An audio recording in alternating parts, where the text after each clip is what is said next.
Welcome to this third episode of the Choose Civility Allegany County podcast series, which we offer to complement other efforts to champion choosing civility to enrich Allegany County, Maryland. This podcast series explores ways to support civil conversations among campus and community partners who might have competing understandings of common sense or practical or ideological differences. The stories and strategies we share are designed to keep the conversation going, to support community collaboration, and to enhance personal and professional relationships. I'm Dr. Elisha Rominsky, Professor of Communication and Leadership Studies at Frostburg State University. I also chair the Department of Communication, coordinate the Communication Leadership Lab and Leadership Studies minor, and serve as a member of the Allegany County Choose Civility Chapter Steering Committee.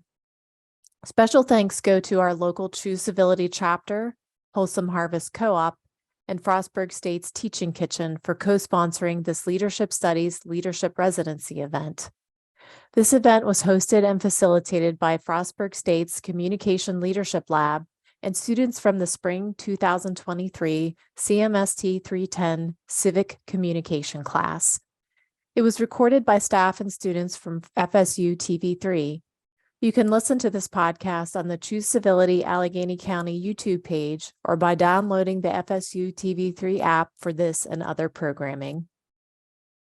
This event continued the Eat.Learn discussion series initiated in 2016 to invite civil conversations among students and local food partners in the Western Maryland region. Our conversations in these discussions focus on food at the personal level, the marketplace level, and the system level. Through this series of annual conversations, we discuss how we grow, buy, prepare, consume, share, sell, and dispose of food, including the knowledge of culture and geographic region that comes with that hands-on experience of engaged learning with food. We learned from our first Eat, Learn, Shift speaker, Blaine Siegel of the former Conflict Kitchen in Pittsburgh, that consuming food together makes us more receptive to others' ideas.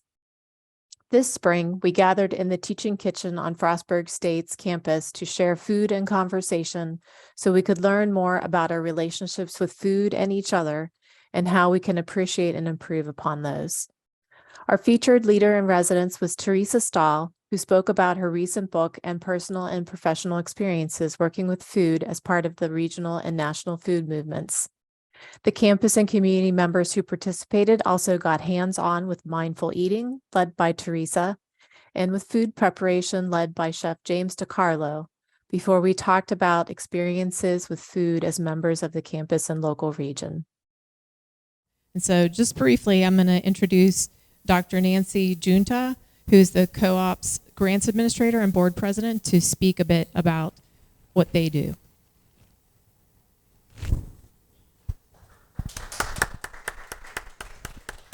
Good morning, everyone. Can you hear me okay? Am I screaming? Okay. I'm Nancy Junta. It's so great to have you host this event, and I'm excited to be trying food and new food with you. Wholesome Harvest. Is anyone here a member owner of Wholesome Harvest? Okay, we have a few member owners. Wholesome Harvest is a community-owned grocery store. So that means there is not one owner of the grocery store. It's owned by anyone who wants to be part owner. Right now, we have about 270 owners of the grocery store. It's located on the corner of Main Street and Water Street in Frostburg. Our mission is to create market opportunities for local farmers, so have a space where they can sell their food.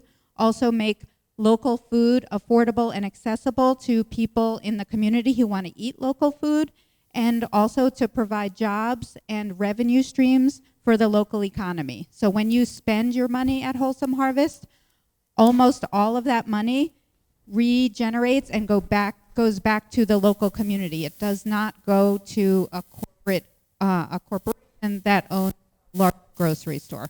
So with that, I just want to say congratulations to the communications class for offering this program, and I'm excited to eat, learn, and teach with you. Thanks.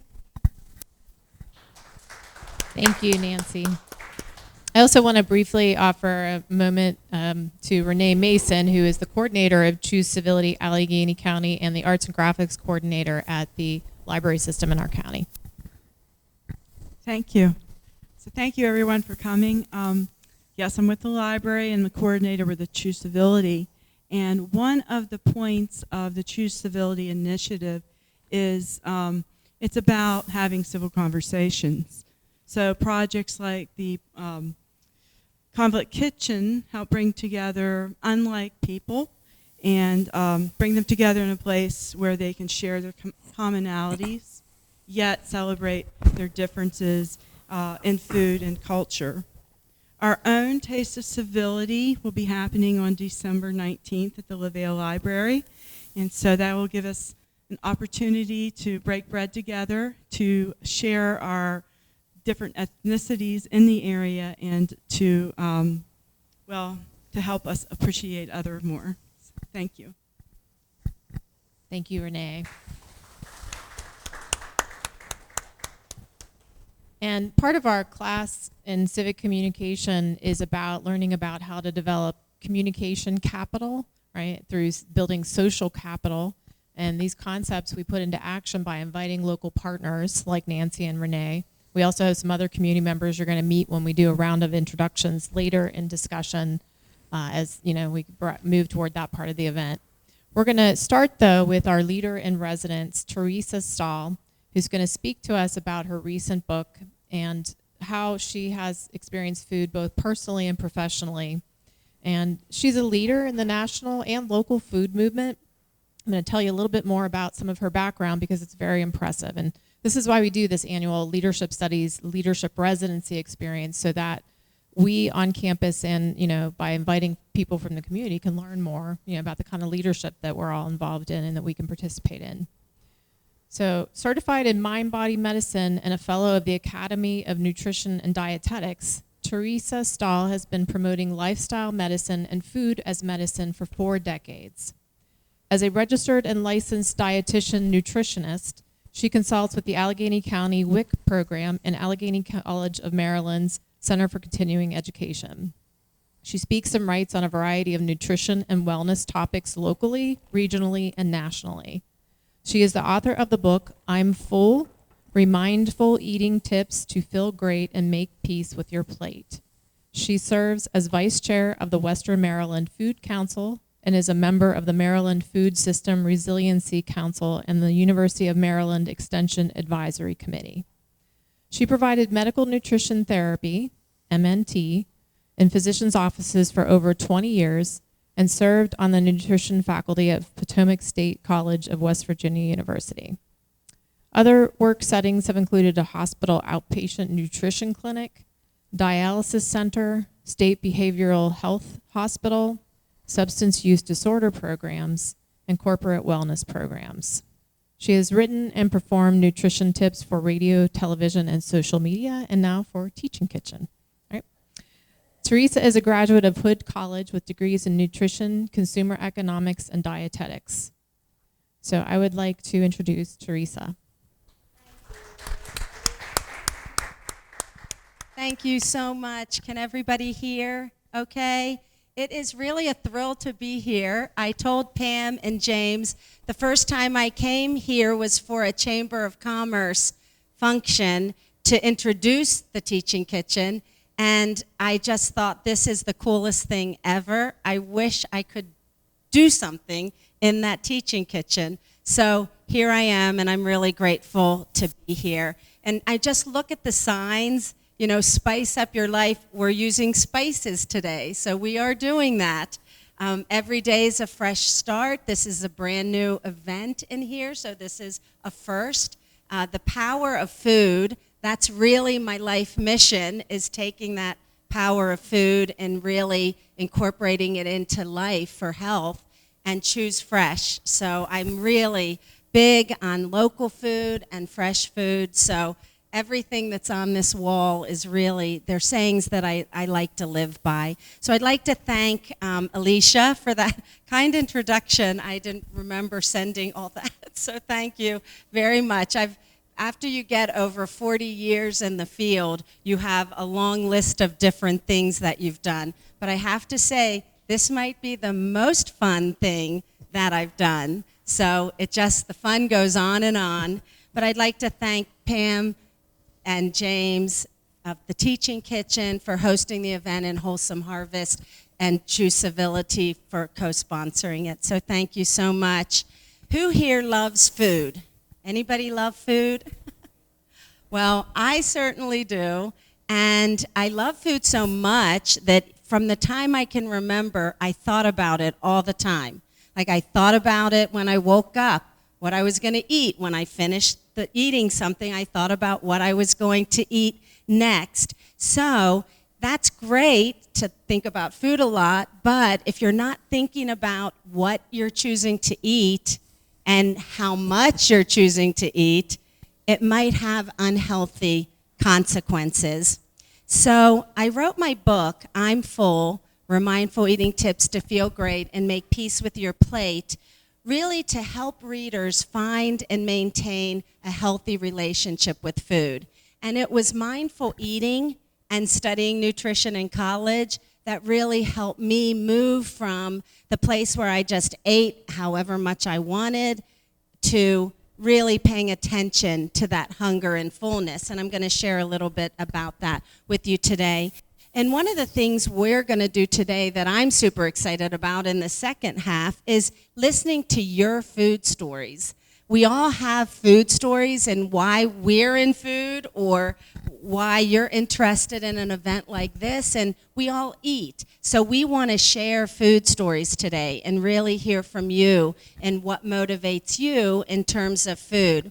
So I thought I would share my food story for my book just to get us started. As early as I can remember, as I said, I've loved food, and my best and first memories began in my grandmother's kitchen. Her long wooden spoon seemed magical in my hands. I would lift the lid on an enormous pot of simmering tomato sauce, place a spoon in the pot, and stir.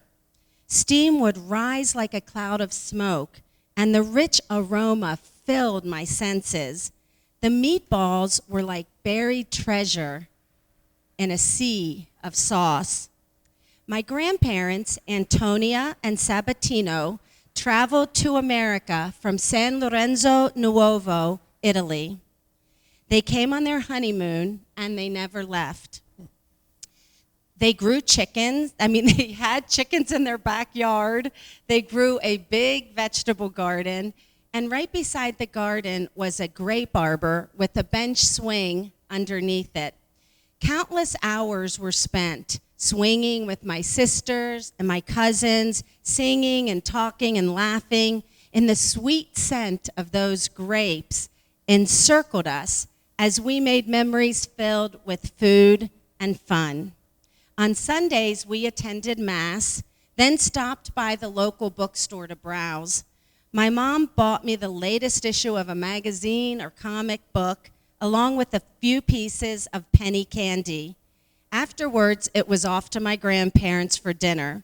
I always arrived with a huge appetite, feeling like I was starving. My mom used to joke with others that my stomach was like a bottomless pit. And I must admit, I had an extra large appetite for being a tiny girl. I just love food, and I still do.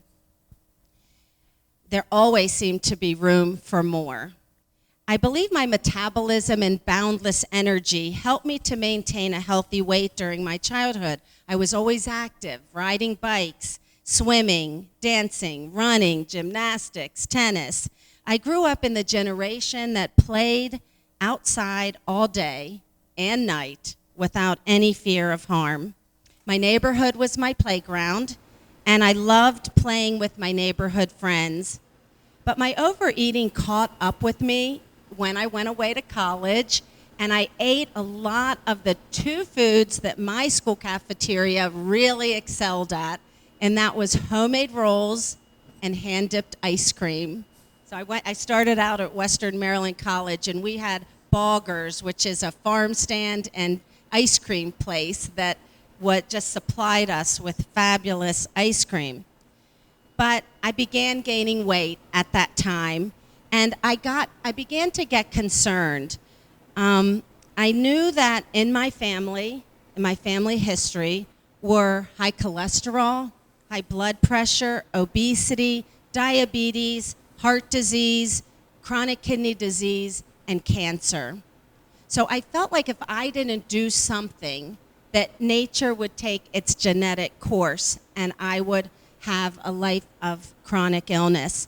My dad was a doctor and my mom was a nurse, and I did not like the sight of blood. So neither of those two career paths appealed to me.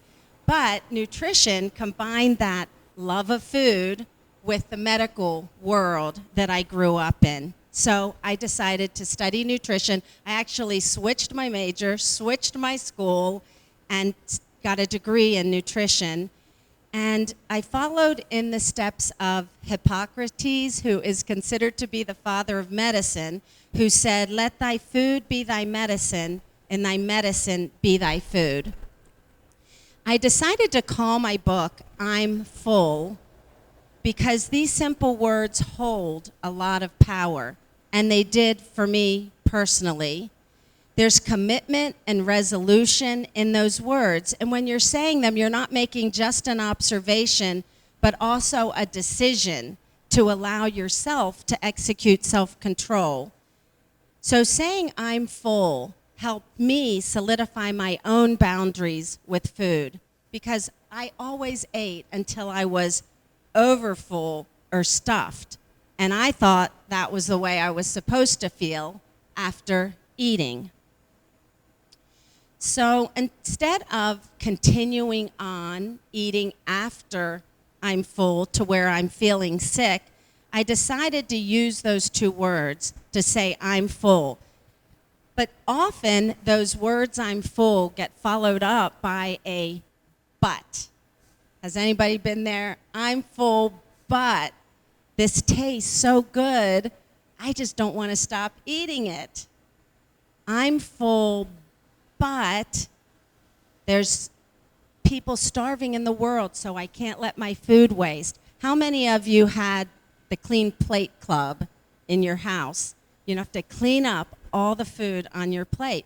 While the intention of that Clean Plate Club is good, the problem is that it promotes an external cue to let you know when to stop eating.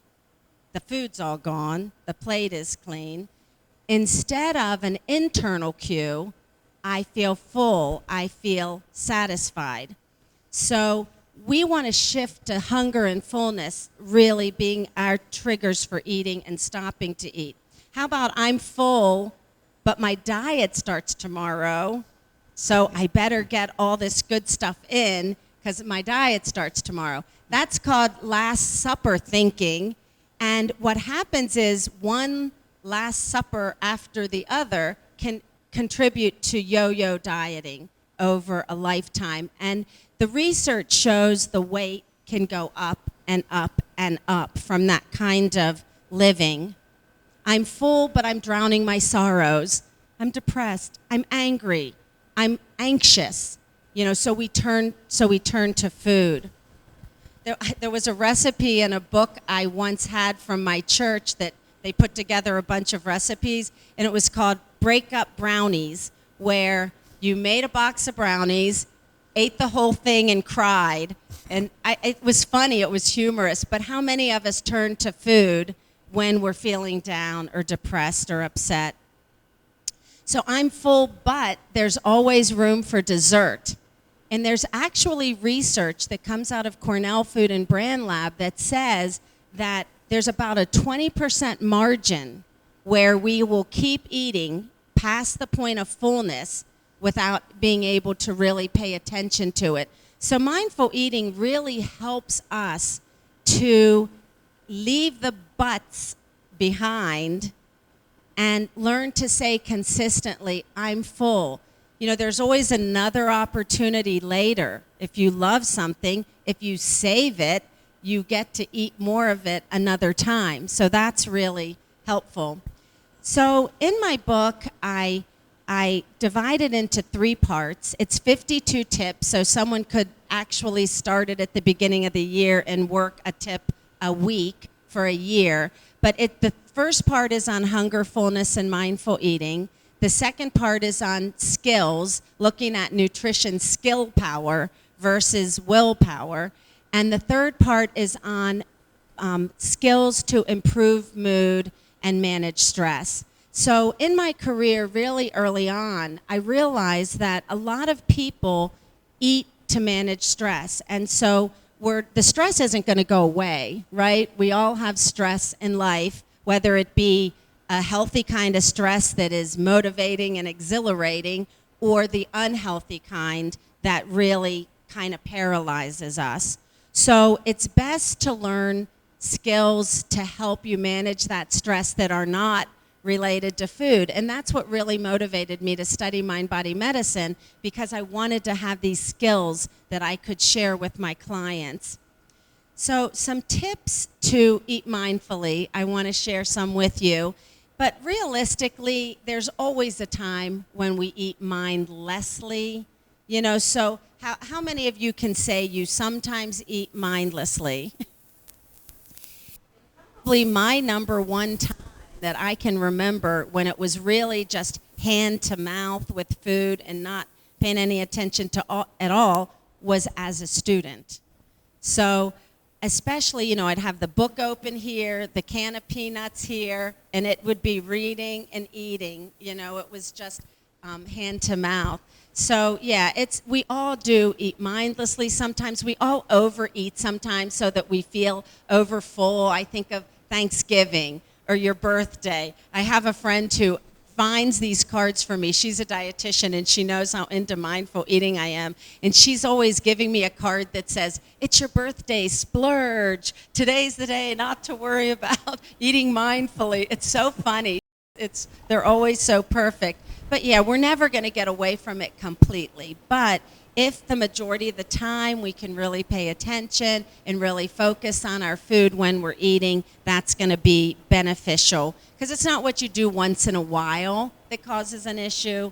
It's the habits that we have all the time. So what happens, what I've seen really, I worked at Children's Medical Group for 17 years, and I can say that through those years, I just saw so much of eating on the run.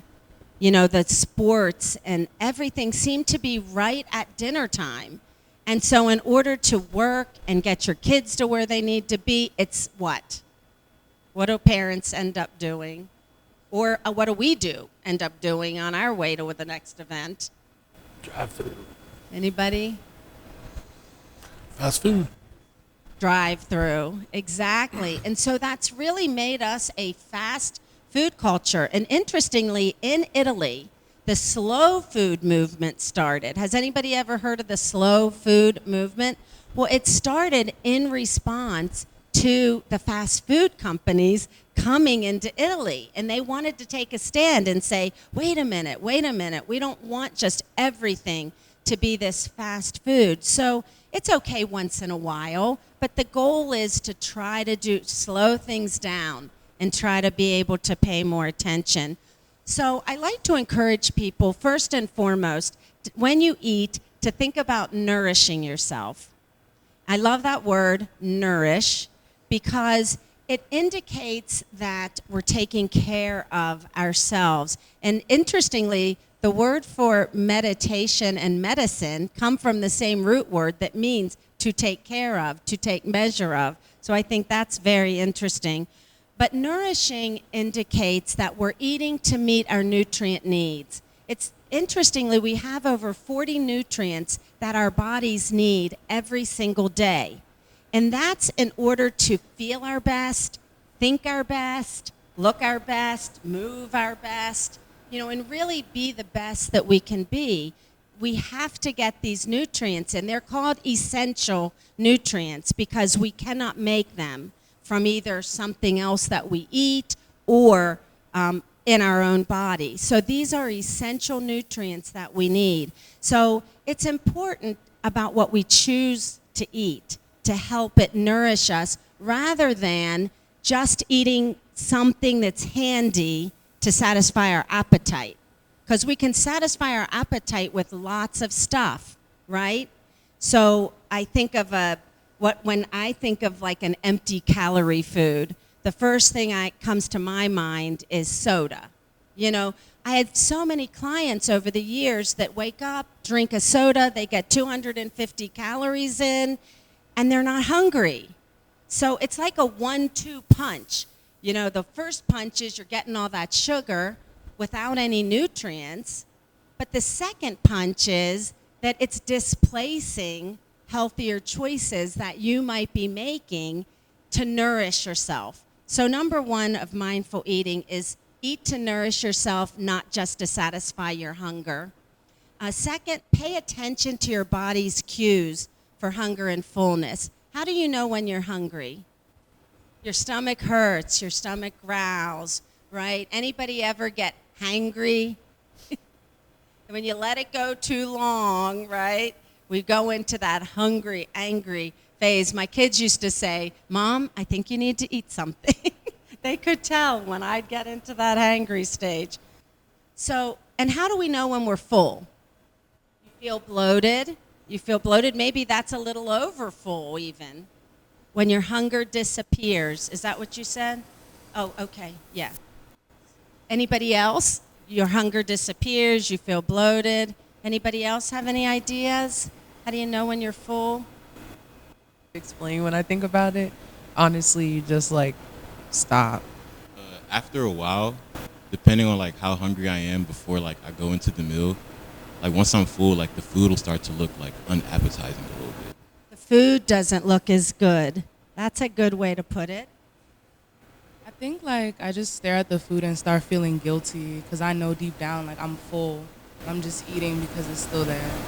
So there's guilt maybe, and that's so true. You know, and that's what we want to get rid of, that guilt. So if we stop, you know, we don't have to feel guilty when it stops looking good. I think those are all really excellent ways. For me, as a kid, it was when I felt sick.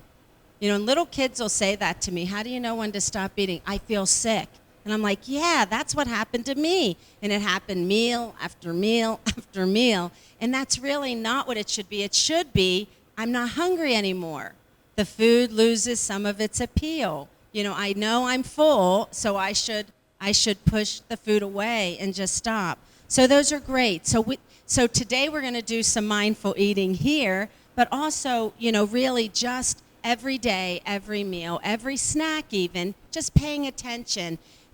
The Okinawa is one of the blue zones, one of the areas in the world where people live the longest, healthiest lives. And one of the things they say before they eat is hara hachi bu, which means eat until you're 80% full. So I find that a little hard to understand, but I like to think until I'm satisfied, until that hunger feeling's gone. It's not there anymore. So we want to eat when we're hungry, so not let it go all the way till we get hangry, and we want to stop when we're satisfied full, not over full. So there's that difference. It's a nuanced difference of satisfied full to over full, but that's what we're going to try to experience today and really try to pay attention to going forward. Ask yourself, am I physically hungry or am I emotionally hungry? One thing for sure, if you're eating to satisfy emotional hunger or stress, it's never going to satisfy you. So it's better to figure out some things that you like to do to manage your stress, like taking a walk, writing, journaling, talking to a friend. So we want to savor the flavor of our food. We want to sit down when we eat, only eat off our feet, and we want to take a breath before we eat. That will really help us digest our food even better. So what we're going to do, first thing we're going to do is We're going to do a mindful eating. You've got in front of you, did everybody pick up the recipes? You've got in the jars, this is what we're going to taste first.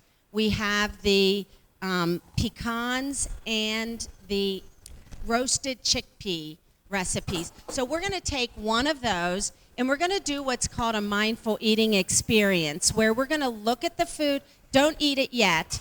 We're going to eat it all together, but we're going to look at the food first. We're going to smell the food. We're going to look at the food like it's the first time you ever saw it, and then smell it and think, does this remind you of anything? Do you have any food memories with this? And I'll go over this again when we eat it, but I just want to go over it. We're going to take one bite of the food and let it in your mouth before you chew it. You're going to move it around in your mouth and experience it in your mouth. Maybe close your eyes to help you experience that a little more. Then chew very slowly, and when you swallow, notice if there's any aftertaste to it.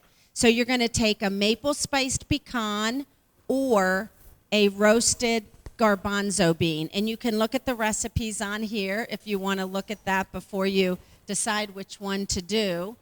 But we're going to just take one bite of we're going to look at the food first, pick up one piece of the food and look at it really well. Notice, is there something you notice about it? Like you've never seen it before. Just really, really look at it. Anybody notice anything about their food that what they would like to share? Anybody what? Glistening. Okay, the maple nut is glistening because it is coated in maple syrup. That's a good word, glistening. Anybody else notice anything about their food they'd like to share? It smells good. It smells really good. So that aroma, we really don't smell our food enough. A lot of the pleasure we get from food is from the aroma, the fragrance of it. So really take the time to smell your food. What else do you notice when you smell it? Yes, Renee. The nut is sticky because it has that syrup on it. Anybody else notice anything? Okay, let's take a small bite of the food, and without chewing, just put it in your mouth and move it around in your mouth. Just close your eyes. Think, what's happening in your mouth? Are you salivating? Is it salty? Is it sweet? Is it dry? Spicy. Spicy. And then just swallow it, chew it and swallow it, and notice how your mouth feels after it's gone. What are some of the things you notice about your food? It was very dry. The garbanzo bean, very dry. Dry and crunchy. Can you believe garbanzo beans can get that dry and crunchy? How many of you had those before? The roasted garbanzo beans. It's wild. They start out moist in a can, and they end up dry like a nut. So that's a really cool recipe. I like to make those, and they're easy to make in an oven or toaster oven. Anybody else notice anything about eating it that slowly? What a flavor? To be sweet, but it was actually kind of spicy. You did you do the nut? Okay, so the nut is a really cool combination of sweet and spicy. So I like to have those. Did anybody notice like sweet at first, then the spice comes on? Yeah, they're really fun. I like to make those for Christmas presents. To give as a gift because I think they're so good. So I shared that recipe from Ellie Krieger. She has excellent recipes, and I have the link to all the recipes there. So on those sites you can explore. All right. Well, very good. Did anybody have anything else they wanted to add about that? So the next thing is the kale chips. So I'm going to let Chef James talk a little bit about those. So the kale chips, which I have here, and also you have them in the little mini skillets. We did them 3 different ways. We just took the kale. I don't know if you could probably purchase kale already picked off its stem at your local grocer, but Wholesome Harvest may have bunches of kale with the stems. It's really easy to process. You just kind of pinch at the stem and run your hand off it, and for the most part, the green leaf part will come off of the stem. Then we just toss it. I broke them down a little bit, but you can leave them as big pieces at home if you'd like. Toss it in oil, and as Teresa has pointed out a number of times, it's all different kinds of sensations with the food, and we smell it, we see it, we taste it.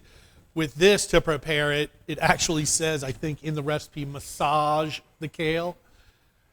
I recommend this for a couple of reasons.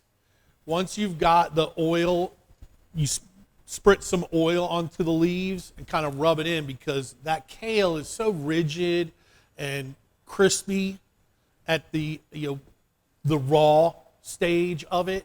It really does need some tenderizing. It needs to be softened. The oil will assist with that, but you working through the kale with your hands will further enhance the tenderization of it. You add your seasoning.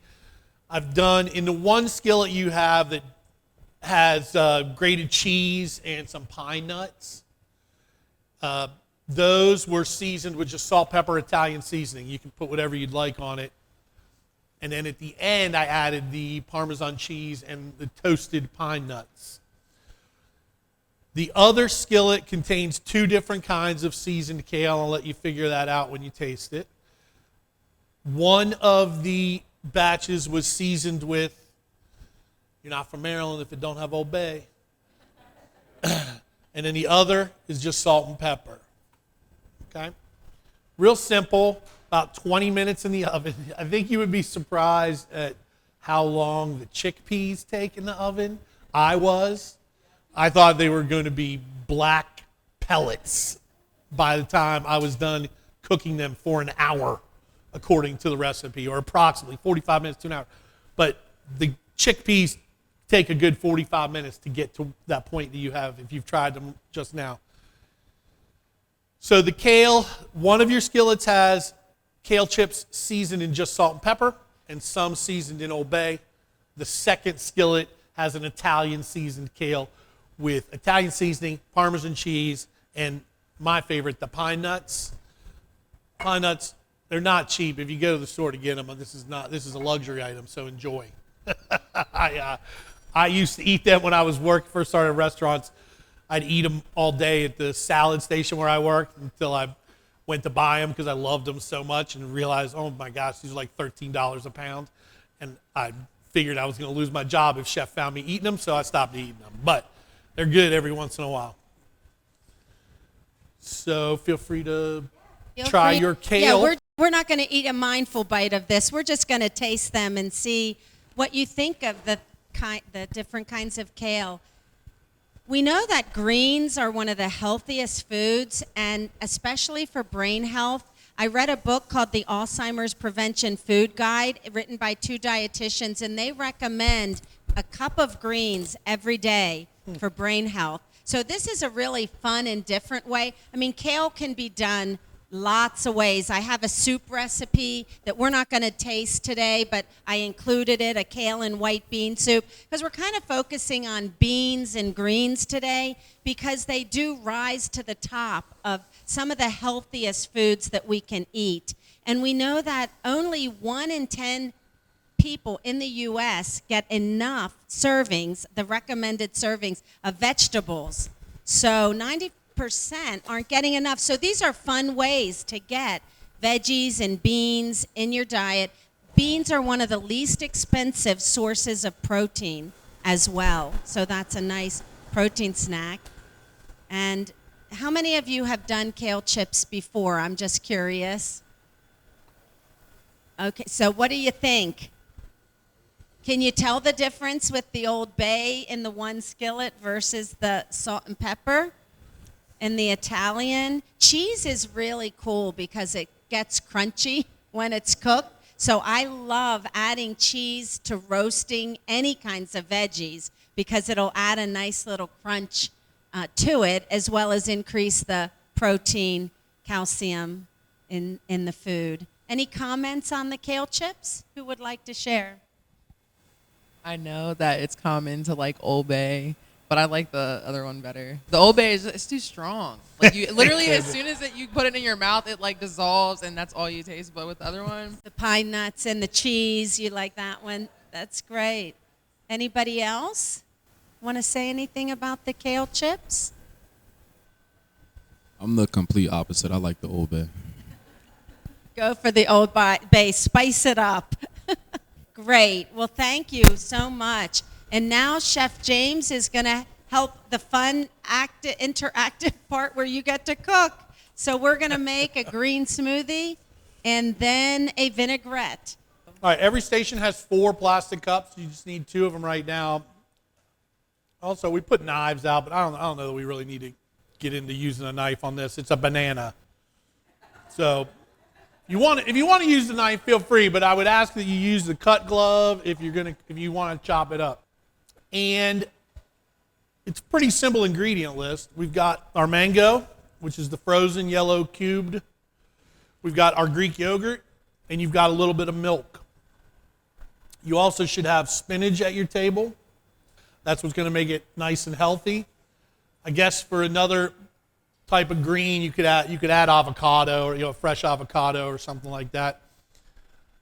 Also, they now have, you can go anywhere. You're going to find any grocery store, and I can't speak about Wholesome Harvest, but if you go to any of the chain grocery stores, you're going to find bags of smoothie mix where it's already got the mango, the pineapple, whatever it is. Anything. There's no wrong answers. Pick whatever you like. Go with it. All right. So my suggestion is just make both of the smoothies at once. Split them up when you pour them out. Unless someone has an issue with one of the ingredients, we can go from there if that's what the case is. So I am pouring in, the first thing I'm doing is adding my milk and my yogurt. If you need to use your spoon to kind of get everything out of your yogurt cup, feel free. Once you got your milk and your yogurt in, you can add your mango and your spinach. The other thing you could do is, Teresa's food story sounds very familiar to mine, and I'm sure millions of Italian children of a certain generation. My great-grandfather had a grape arbor in his backyard. His house smelled of cigars. My grandmother made a big Sunday dinner. It's where I learned the difference between gravy and sauce. And that's how you can tell an Italian, by the way. If they know the difference between gravy and sauce, you're talking to an Italian. The other thing I want to say is, I did a teaching kitchen recently for graduating seniors, and it was about how to make to get the biggest bang for your buck in your pantry. The garbanzo beans, the chickpeas, are a great thing to have in your pantry for a canned good.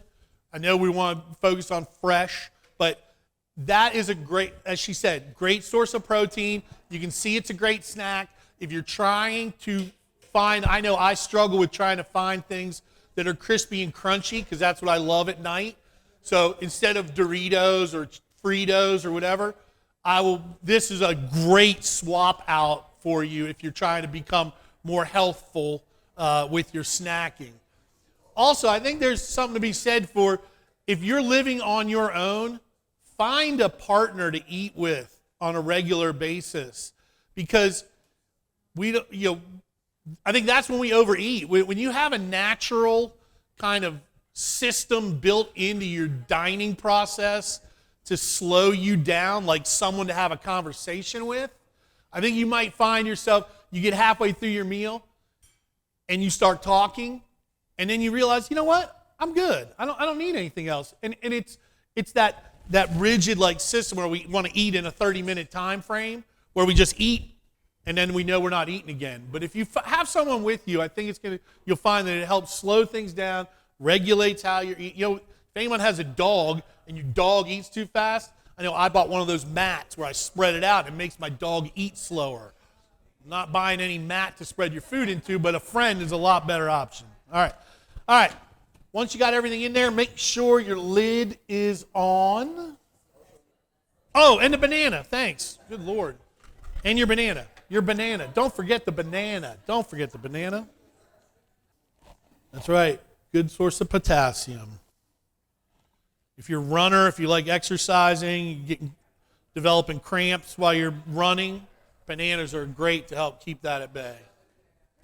And one thing people don't realize about potassium is that it's just as important to get enough potassium to help lower your blood pressure. We always think about limiting sodium, which is true, but getting enough potassium is really important. It's in those foods we're eating today. The beans and the greens, they're great sources of potassium, so they really help control your blood pressure as well. Got your lid on? Go ahead, blend away.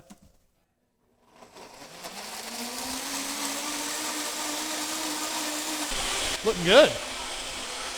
Looking good. All right, and then hey, guys, once you're done blending, feel free to pour it into your 2 cups and pour a little bit into your cups and enjoy, right? Now you have something to drink with your garbanzo beans and pecans. Do it one more time. So There was a little bit of yogurt sticking to the back. Cool down the spicy with this drink. And I love this. A lot of people who don't like spinach really will love spinach in a smoothie because it's so mild you can barely taste it in there. The mango and the banana are a more predominant flavor. So it's a great way to eat your greens. Who thought? Eat your greens in your smoothie. Thanks, we know that yogurt's so important for a healthy gut microbiome. That's the gut and the environment in our gut. So this is a nice way. If we choose yogurt that has active cultures, it will help our gut to be healthier. And then we get the mango. And most people aren't getting enough fruit either. People like fruit, but they aren't eating it. So this is a nice way to get your dairy. Oh, you can taste it. Yeah, absolutely. Taste it. And then let's talk about it. Does anybody want to give me a taste of what they made? Is there a little cup that I could taste it in? What do we think of the smoothie? The banana flavor stands out. Anybody else? I taste everything, but the yogurt and the banana really come through. Mango and the banana stand out. And you know, if you want it thicker, you can freeze the banana. If you want it thinner, you can add more milk to it. So really, the sky's the limit with smoothies. And all you need is a blender. I remember the two cooking things we had in my dorm room when I went away to college 45 some years ago. A blender and a microwave. And a toaster oven. I love the toaster oven because then you can roast a lot of foods in there. And roasting really enhances the umami flavor, which is that kind of earthy, meaty flavor. So anybody want to make a comment about the smoothie? Super smooth. I think it's delicious. Thank you so much. It is so good. Cheers to our health. Salud. I was starting to get hungry too, so the little snack, you know, real appetite can be satisfied with a lot less food than what we think. And so this is a good show of we're having nice healthy snacks here. Yeah, and being mindful also is about pre-meal periods is when you really can take advantage of being mindful about what you're going to eat over the course of a week. Especially as you're getting out on your own, you're going to have your own place. Making sure that you stock your cupboard with the right things, that you're mindful about what you're spending your grocery budget on. Find things that are going to stretch out and last you for the week. Try to do it on a weekly basis. Try to do meal preps. I know it's something that I'm from a generation where mom was home in time. Even if mom was working, she was home in time and she made dinner. And we sat around the table and we all ate the same thing. Boy, do I long for those days because I got one kid that won't eat this and that, and I got another kid that'll eat anything, and my wife doesn't like to eat red meat. And so it's like we're making 4 different things every night in my house. the meal prep certainly was an eye opener to me, because that's not something that my mom, included us in growing up. I didn't have any reference. I would just walk up and down the aisles of the grocery store and be like, oh, that looks good, and that looks good. And I'd find myself with 6 bags of chips and 3 different dips and a case of soda. Oh, wait a minute, I'm making spaghetti now. And the things in cans aren't necessarily bad. They can help stretch out if you add fresh things to it. We take canned tomatoes or canned tomato sauce, but you got fresh peppers, fresh onions, fresh broccoli, fresh celery. Use something in the pantry to help elevate it, or use the fresh stuff to elevate the thing in the can. But make sure you find a good balance throughout the course of your week, and be mindful about, you can have things prepped out. Like I don't know if I was talking to Teresa about this earlier or not, but we go to the store, we grab a big bag of chips, right? Because it's a value. It's $2.69 instead of 99 cents for something that I'd have to spend $6 on to get the same amount of chips. But when I get home, maybe I break them up into a couple of different sandwich bags, right? Instead of sitting there, because that's what I'll do. I will sit in front of, binge whatever I'm watching, and I'll have a whole bag of chips, and before I know it, it's nothing but crumbs. But and I don't need it, but if I take that bag of chips and put it into 6, 7, 8 different little bags, I'm certainly not going to go through all of them. I know I finish one bag and I put it away, and then I'm done. So, and water. Drink a lot of water. It's going to help keep you full, or at least feeling full. Is the vinaigrette. And vinaigrette is great on a salad. So there's some greens there. That's to go along with the salad. So the vinaigrette, I think they're going to be able to take that. You will. There are lids on your table. So if you're not finishing your smoothie and you want to take the rest of it with you, there are lids for those. There's also cups and lids for your vinaigrette if you want to take that. Blenders are great for dressings. If you're making a dressing with a whisk and a bowl, sure, that's fine. But you have to be mindful about how you add your oil, or it's not going to combine properly. It's not going to, what we call, emulsify. Blenders are great because if you got all your ingredients for a dressing, you can dump it all in there, and the blender is going to take care of that, because air is an emulsifier. It just doesn't hold things together well. So you shake up your vinaigrette dressing. It looks great, just how you want it. You pour it over your salad. You put it back in the fridge. You come back the next day, and it's like 3 different layers, right? Like, that's all right. The air didn't hold the emulsification. Mustard, which is one of the ingredients in this, will help hold the emulsification better. Probably one of the better things to use is a little bit of mustard. Doesn't matter if you don't like spicy, you can use any kind of mustard. We're using a French's brown mustard, similar to Grey Poupon. Thank you. But yeah, we can just add all of the ingredients into our blender, and again, so part of why I had everything get portioned out, even though we're dumping it in together and doing them together, so that you have an eye for how much of something you need, okay? I've been doing this for almost 30 years, working in kitchens, and young chefs almost always want to do it. I don't need anything to read. I don't need a recipe. I know how to make this.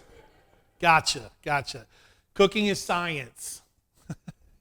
If we've learned anything over the last couple of years, science, like, it holds up. If you test science again and again and again, it's going to work out the same way. Same thing here. You add more oil than you need, it's going to look oily. It's not going to look right. It's not going to taste right. If you use too much spice, it's not going to taste right. More so in baking than in this kind of cooking, you can kind of fix this. Got too much oil, add a little more vinegar. Doesn't even need to be vinegar itself. It could be a very acidic juice like orange juice or lemon juice, lime juice. Any of those things can work in a dressing. But we can just take our ingredients. For this one, it's so simple. It's our oil, our vinegar, our mustard. and a little bit of salt and pepper. You can add as much salt and pepper as you'd like. You can add this whole thing. It's been measured out. This is, if you use everything that's in front of you for your vinaigrette, it's going to come out great. Okay?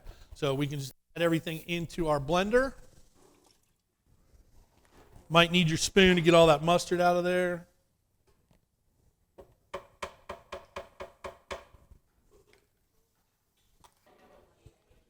And once you got everything in there, and sometimes the oil wants to take its good old time.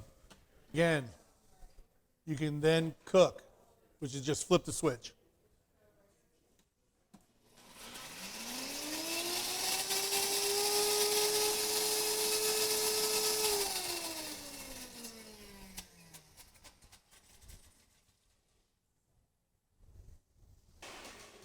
Chef James and Pam provided a salad for you to eat your greens on. And we're going to move on to our food discussion while you continue to snack on this delicious food. Teresa, thanks. Really appreciate you guys doing this Yeah, here. let's give Enjoy. Teresa Yep. and Chef James a hand. Thank you for listening to this portion of our Leader in Residence Eat.Learn.Teach event held in the Teaching Kitchen at Frostburg State University in spring 2023. The comments and demonstration were followed by discussion among students and community members who joined the event.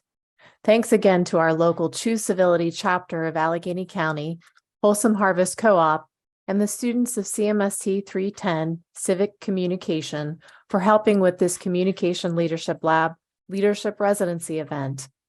I am grateful also to the FSU Teaching Kitchen staff and FSU TV3 crew. Look for more upcoming Eat Learn events by visiting our Frostburg State University Department of Communication social media on Facebook, Twitter, and Instagram.